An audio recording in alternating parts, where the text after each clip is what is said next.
ब्रेकनंतर एक अपडेट आहे। जळगाव महापालिका निवडणुकीसाठी आम आदमी पार्टीने सर्व 19 प्रभागांमधील 75 जागांवर उमेदवार उभे करण्याची घोषणा केली आहे।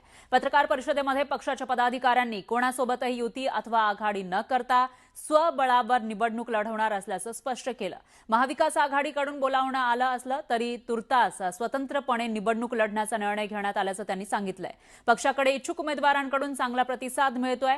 पुढील काही दिवसांमध्ये सर्व जागांसाठी उमेदवार जाहीर केले जातील असंही नमूद करण्यात आलंय। तर शहरातील पाणी पुरवठा, रस्ते, कचरा व्यवस्थापन, आरोग्य आणि शिक्षण यासारख्या मूलभूत नागरी सुविधांकडे सत्ताधाऱ्यांनी दुर्लक्ष केल्याचा आरोप करत यावेळी जळगावची जनता आम आदमी पार्टीला संधी देईल असा विश्वासही पदाधिकाऱ्यांनी व्यक्त केला। आम आदमी पार्टीने जळगाव शहरामध्ये महानगरपालिका निवडणूक 2025-26 स्वबळावर आम आदमी पार्टी लढणार आहे। किती जागा उमेदवार देणार आहे?